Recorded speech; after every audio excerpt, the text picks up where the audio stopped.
Welcome, everyone, for another episode of the GC Orthodontics Exchange podcast.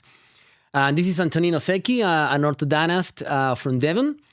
And today is my pleasure to have one of my buddies' brother, actually. Dr. Shalin Shah.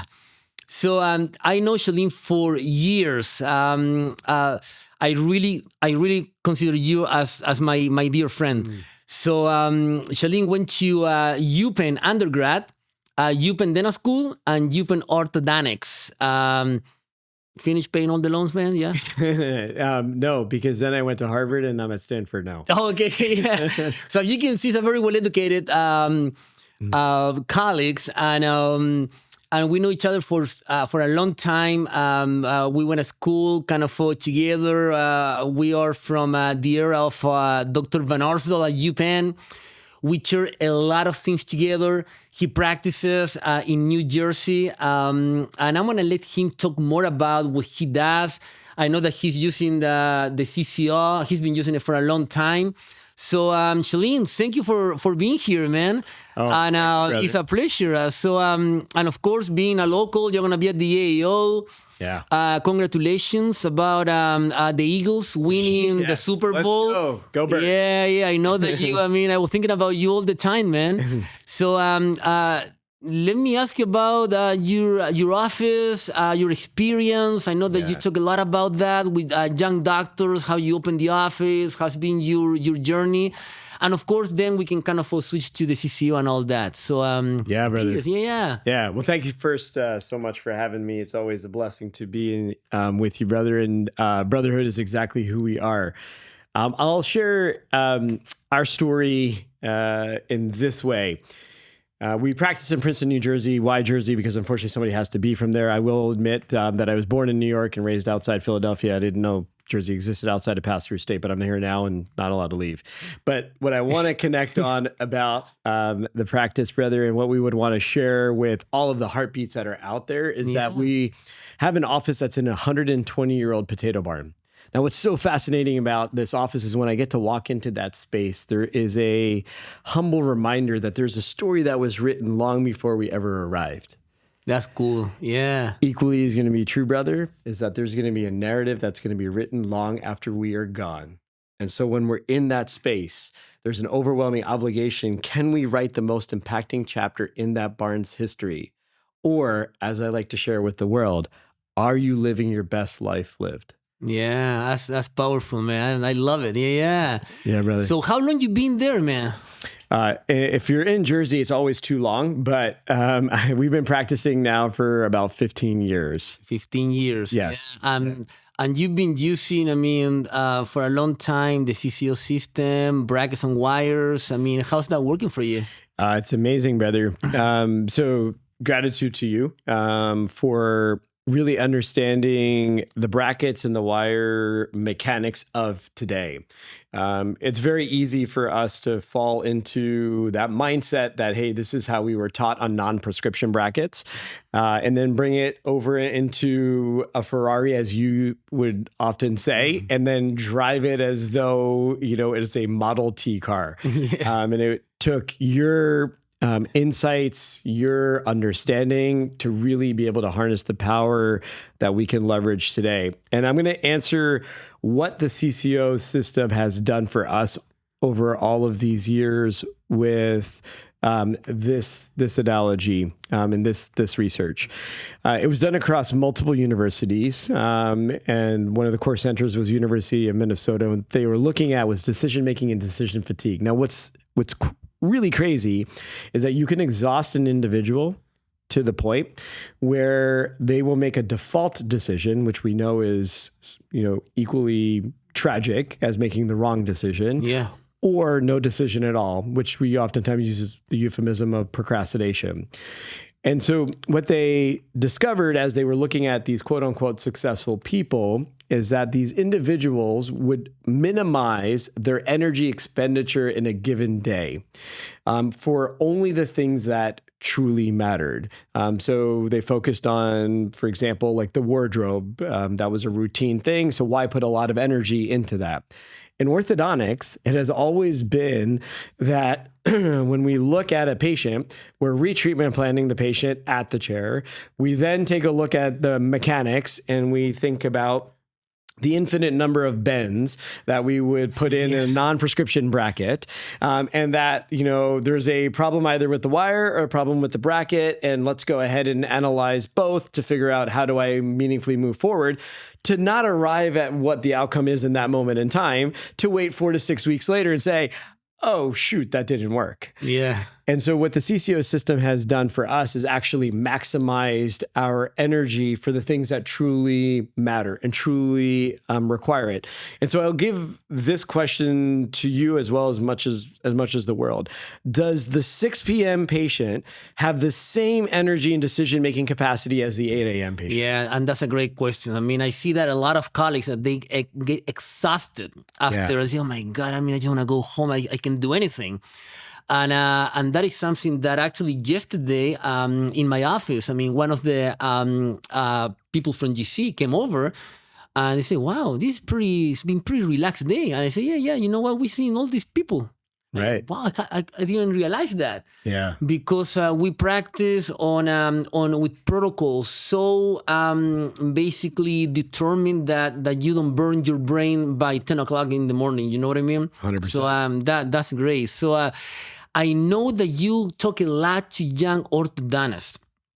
Right now, they have a lot of questions, and because of many things, it's harder to go out, and some of the people see the future not as bright as probably we saw it when we were in school. Yeah. So, what would be your message to the new generations that they are kind of maybe in school, or maybe just recently graduated? What do you think in the future of orthodontics, at least in the U.S.? Yes, yeah. I think the moment is equally as exciting, scintillating as it was 2 decades ago, a decade ago, 3 decades ago. But what's always going to be true is that there's going to be environmental landscape shifts, and it's how we adapt to it. Yep. And today's world is going to be different than it was 10, 20, 30 years ago. No different than our conversation on, well, how are you using CCO and mechanics today than what we did 3 decades ago. So I would share that it continues to be a rewarding profession. It continues to be able to change lives. It continues to foster the ability to develop, maintain, and grow relationships. And in some ways, it can also be the reason why a community continues to smile as a collective one. I think what we do have to consider in today's world is that really the mechanics become very important. Simplicity behind that. So we have a lower energy expenditure, but a higher yield in terms of our desired output, and also technology in the way of AI.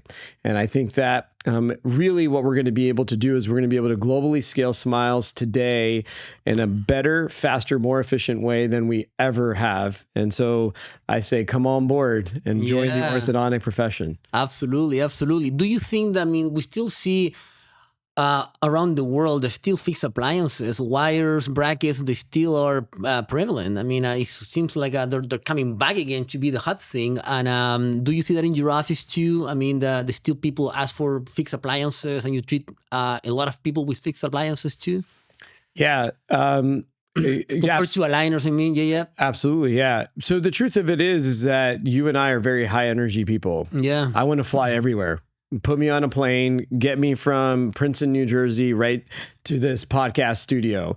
But the reality of it is the modality, as much as you want the ideal method to be able to, deliver what you want or to journey in the way that you prefer, you still got to get in a car. You still, if you want to fundamentally be able to get a reliable and effective output, well, you got to use that vehicle. I think all of us are on board. You want to use aligners? Sure. You want to do it in a day? Let's do it. You want to do it in a minute? Let's create that smile change. But the fundamentals of actually how the body responds, what are the needs and what is the right vehicle? Unfortunately, there is no way to suggest that, what our ideal is and what our dreams are, in fact, are the way that we have to, in reality, deliver on that. And so brackets and wires for us are here, and they continue to have a large presence. That's great, Shalin. So,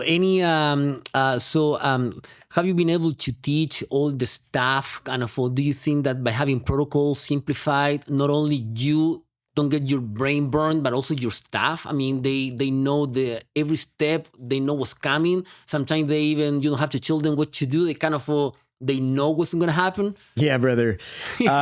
Absolutely. So our team, is based on the mantra of John C. Maxwell, who shared that if you create a vertically based institution, where you have just one individual at the top, what happens is, if you think about it like a human body, it's as though the head operates everything. The body cannot actually survive without the brain and the head.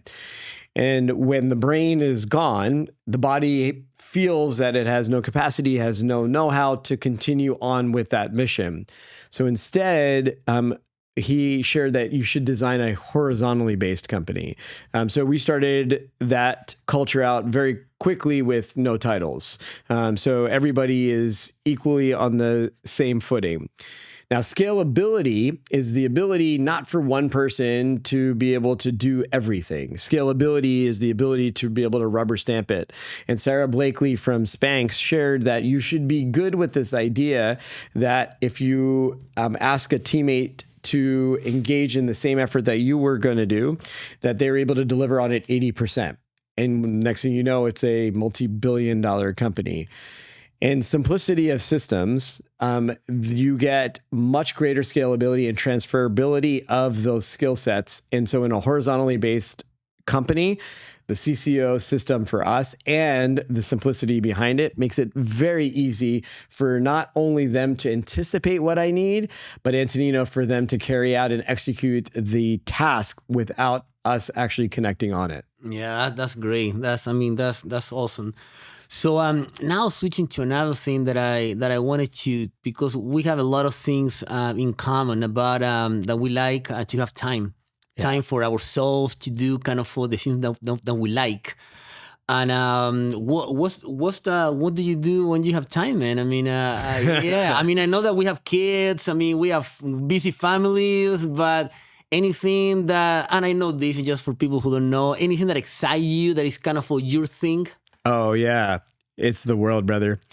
But to put it in a shorter story is that I'm drunk in love and high on life, brother. And I live not for orthodontics. I live to truly live my best life, lovingly lived. So a few things. I'm still into dancing. Certainly have the little heartbeats at home, but I've now actually gone in a much greater scale. The heartbeats of the world are my own. So we're involved in philanthropy. I just started pickleball. Highly recommend it. A fun, active, fast-paced sport. I'm a huge snowboarder. Been doing it for 30 years now. And you want to talk about loving life. For the first 25 years of my snowboarding career, I learned it all on my own. And there was just a moment where I got a few little tips, and the next thing you know, I'm jumping out of a helicopter. I'm doing big air 360s. Just recently, just this past week, I was in Austria, not only hitting the big air, but doing some slope side, different types of tricks, like some 180s, 360s, some nose butters. So there's just so much to the other aspect of my life. In fact, actually, which I think fuels the ability for me to continue to come into the orthodontic profession and feel good about it, feel energized, feel hype, feel loving, and feel blessed to be a part of that. That's awesome. That's really great, man. So still dancing, yeah. That's good, yeah. So I mean that's something that I tell the people is that there's a time in life when you need to put a lot of effort and work, and we all have done that. But we don't have to forget that there is something beyond just moving teeth, and we love to do that. But we need to kind of have our family life and also our personal life, and kind of be the best that we can in all of those kind of different kind of lives. Yeah, Absolutely. I've seen you doing it, and I loving it. I see your helicopters jumps, man. It's really great. Yeah. It's super So fun. what's the next trip? So just came off of Austria. So usually I'm Where were you in Austria? in Ischgl. Ischgl? Yeah, so it's not too far from Zurich, Switzerland. It's like a 3-hour drive. That's good. I was out at the Matterhorn last year, and then I was out in the French Alps before that.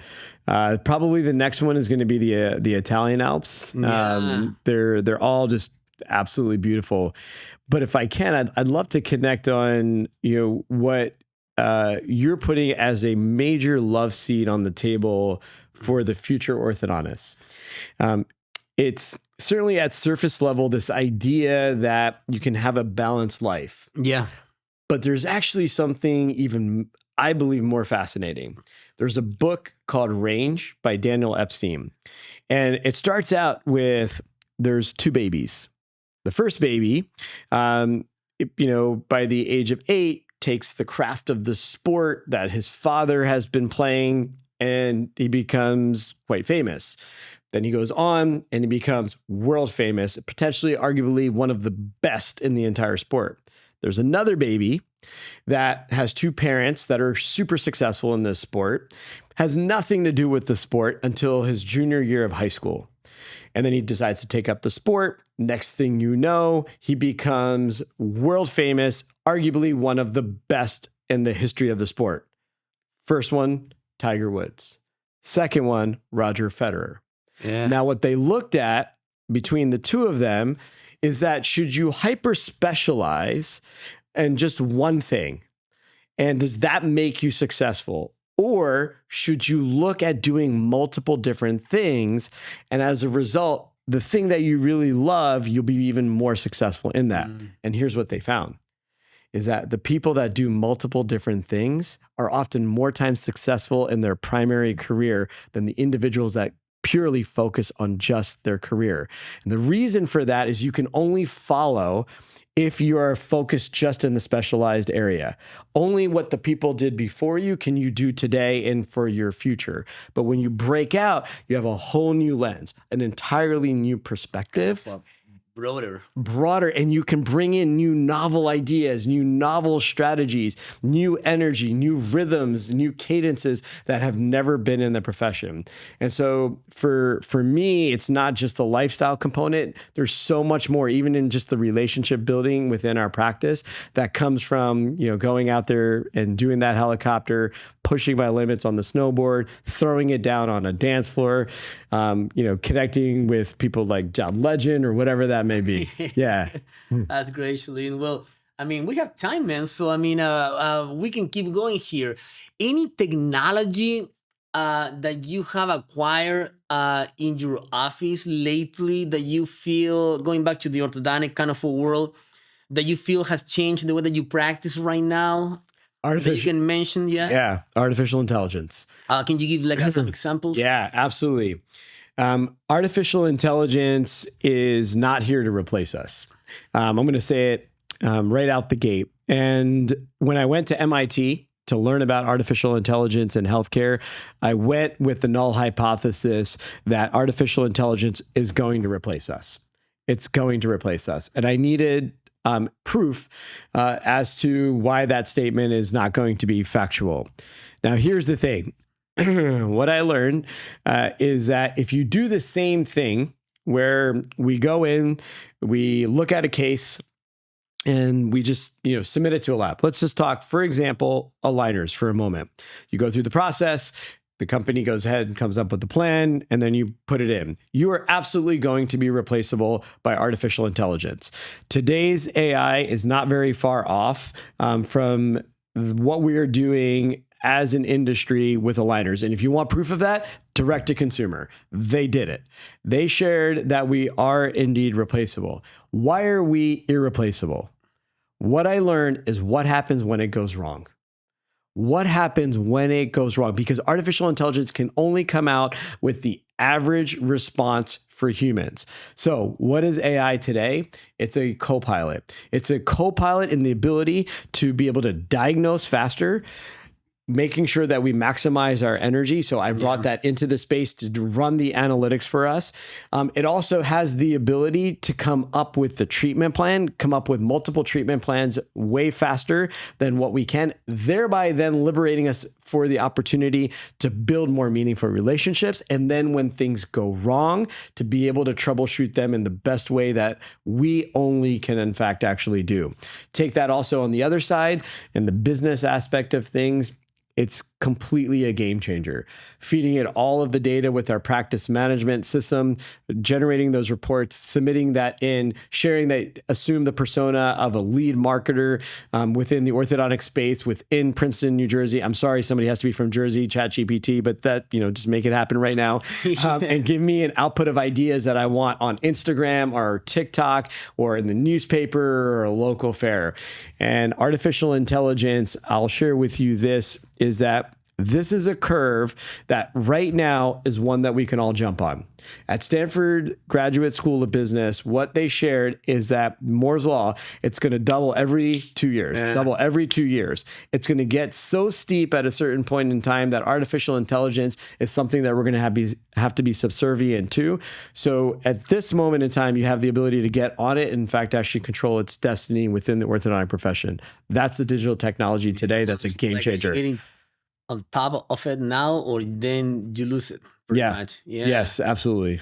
That's amazing. Yeah, that's great. Any other, you guys have been using scanners and 3D printers for a long time, no? Yes. Yeah. And aligners too. I know that you've been using aligners. Do you print the aligners in the office or you do both? Or? Yeah, we do both. But I will say that where our initial thought was very much attracted to optimizing the financial economics of things by doing it in the office, quickly realized that it actually wasn't very efficient with the energy economics. So we do print, we do run the aligners within our space, but majority of them will go ahead and just have the aligner company produce the aligners and then send them to us. That's great. Yeah. So, Shalin, you have one office right now in Princeton, or we have a satellite? Yeah. So we actually had two offices, and we were going between the two offices. And then in the pandemic, as everybody probably faced at one point in that tragedy, I think Simon Sinek said it best: in moments of great crisis, it's not your obstacle to be able to ultimately achieve the vision and the goal that you had in your mind, but in fact, an opportunity to reinvent yourself. And so reinventing ourselves in that moment in time created two different pathways. Is that, are we being efficient with what we're doing? And so from the two practices, we didn't find that it was very efficient. The migration of an entire team just to serve a population instead of a population that's already driving. Why not bring them into the space? So we merged the two practices together. And then the other component of it is that our physical brick and mortar location and edifice was a limitation. So the rethink there is that, can we virtually treat? And so we integrated digital technology to be able to virtually treat individuals. You cannot still replace the idea that somebody needs to come in, they need to have a clinical exam, they need to be diagnosed, they need a treatment plan. Certain irreversible procedures certainly have to be done in the office, but thereafter, some of that is handed over to virtual technology. That's great. Yeah, and you've been saving time, I guess. I mean, that's good. That's good. Exactly. So, hey, let me take a look. We still have some few more minutes, and you give a great message to the young generations. Any plans? I know that you're teaching. You still teach Rutgers? Yeah. So how that goes? Yeah. So not at Rutgers, but I teach in another capacity, full diagnosis, full treatment planning, AI, and a business component as well. And it's going great. It's 4 days, almost 6 to 8 hours a day. But what I find, if I can become nuanced on something that is, from my lens and perspective, super beneficial, it's the business aspect of things. And I'd love to tie that actually into how we started out our conversation about CCO and simplicity and energy conservation. You see, everyone that goes through the orthodontic process, and a lot of healthcare professionals are oftentimes bred and nourished to be exceptional and experts at their trade, craft, and their skill. But rarely ever does that education nourish the vision that you have in your heart and help you to make it your reality. And I realized that really quickly, is that you can say that you're a really amazing orthodontic team. You could show your technology. You could throw, as you used to say, your plaster on the table, show me your game. But at the end of the day, if your heart voice can't speak in a way that their heart ears can actually hear, well, why will they ever acquiesce to having treatment with you? So I then embarked on a journey to going to different types of business schools to be able to truly learn, well, how do you share your message? How do you optimize your workflows? Why does it, in fact, actually matter? And Harvard Business School shared most small business entrepreneurs stay small business because the founder is the person that needs to do, in fact, everything. And when you have simplified systems like the CCO system for you, for me, and for the others that are using it out there, it's team-based so that more than one person, in fact, actually is able to do it. You have these opportunities to go learn, well, really, how do you take that vision in your heart and how do you make it the loving life that you actually live in reality?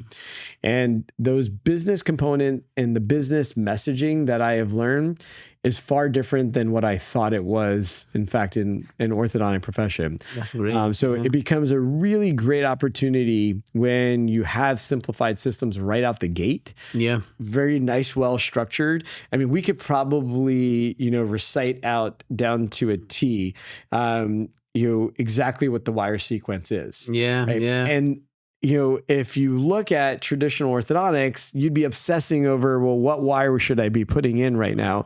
When if the technology is already there, you know what it's going to do, well, then I don't need to put the energy expenditure into that. Well, you actually touch a point that is the business aspect of what we do. And I will bring that to even further, of course. I mean, I think there's we've been concentrated over the years to learn all about the craft that we do in the chair side. But there is the business component that it hasn't been probably addressed, or it has. But then there is the human resources aspect that also, so there's three components that we live with them every single day. Yeah. So we are clinicians in the chair, we are business people with the office, and then we are human resources dealing with the characters, with the patients, with the kids, with the parents, with the staff, so it's a lot. And I think that we probably need more education in all of those three kind of houses to bring them all together. You know what I mean? So just to release the stress that we sometimes have in our offices. Yeah, absolutely. You've done that great, man. Yeah. Likewise, brother. Feeling is mutual. Yeah. You said it really well, is that there's multiple spheres that we have to engage in. And I'll share with you that my perspective is the one that I care about most is the human connection. Yeah. And the ability to have a moment at the chair, connecting with an individual, going deeper at a personal level, I think is ultimately the reason why we became orthodontists. Yeah. It wasn't at the technical capacity of maybe bending a wire, being obsessive about the diagnosis and the treatment plan. All very necessary things to be the vehicle to build and foster relationships. But at the end of the day, if you ask me at the 2 minutes I'm at the chair, how do I want to spend those meaningful 2 minutes? Well, 2 minutes is connecting with people. Yeah, absolutely. when I think, Shalin, this is a great time to say thank you for thank you, participating. I mean, with you, 30 minutes go like this, man. I mean, we can be talking for hours. So For sure. thank you very much. We are both in our kind of a hometown here. Yeah, Philly. Yeah. Let's go. We're gonna be spending some few more days at the AO. So I'm happy to have you, man. Thank you very much. Thank you, brother. I appreciate you. Welcome. Always lots of love. Go Birds. Go Birds.